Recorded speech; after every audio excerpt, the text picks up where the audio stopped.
Guys, we have the visiting manager waiting, so we're going to be a little bit shorter than usual. If you can please keep it to single questions each, we'll get round as many of you as we can. Who wants to start us off, please? Damien? Eddie, so much to be pleased with there, but is it tinged with disappointment that you didn't get the win? Tinged with huge disappointment for us, because I think I'm really disappointed for the players. We deserve to win that game, in my opinion anyway. The only disappointment I think from that first half, because I think it's the best we've played, was that we weren't further ahead.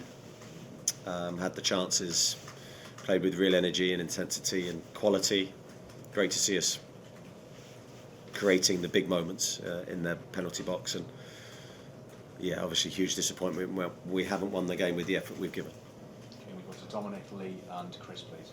Big disappointment with a couple of penalty calls go against you. What was your thoughts on that? Yeah, I thought the Anthony Gordon one was the standout one for me. I think anywhere else on the pitch, that's a blatant free kick. When it went to VAR, and of course they check everything, I thought this is going to be overturned. It's a clear error, because that's a clearer penalty as I've seen. I think the defender only focuses on Ant. They've said it's shielding, but I don't agree with that analysis. So really disappointed that wasn't given. Lee? Yeah, I mean, what has to happen these days to get a penalty? I mean, a few times this season, but rules just don't seem to be right. Yeah, we can't say too. Yeah, I don't think that's for me necessarily to critique. Just this one decision, I think was wrong, and I think that's where VAR really should intervene. And yeah, it's a difficult one to work out, because seeing it live, I thought it was clear. Chris? Eddie, it's now 10 games without a clean sheet in the Premier League. That's the longest run during your tenure. How frustrating is that? Because obviously you build another lead and then you let it slip. Yeah, it's a big disappointment. I think we found ways to concede even when we've looked defensively stable in that run of 10 games, and it's a disappointing return, really. Today, our defending in the first half was very strong. I think that followed our sort of general performance. I think second half, the free kick changes the feeling and momentum of the game and gives them renewed hope, and it's a standout moment from Reece James. And it's those type of things that are affecting us, even though it shouldn't really. It's still at 2-1, we're still the dominant team, and but then Chelsea came back into it, and we're disappointed because even at 2-2 I think we have chances to win, which we didn't take. Thanks, Chris. I've got to Craig, Keith and then to Kieran, please. A lot of the focus is obviously on the second half, 2-0 to 2-2, but Lee Bonner's response to the first half of the derby, some of that actually traces back to the reception he got on Wednesday night as well. Yeah, I'd agree with that. I think he felt the love and support from the supporters on Wednesday. That was a big moment for him. I thought it was a really good performance from Nick today. I think that's the best he's played for us. I think he looked really good athletically, pressed really well, helped us deliver that really impressive pressing performance. If the number 9 and the first man who sets that doesn't deliver it, the whole thing falls apart. Took his goals brilliantly, especially the second one, which isn't an easy finish. I'd probably say the only disappointment for him is he doesn't get a hat-trick, really.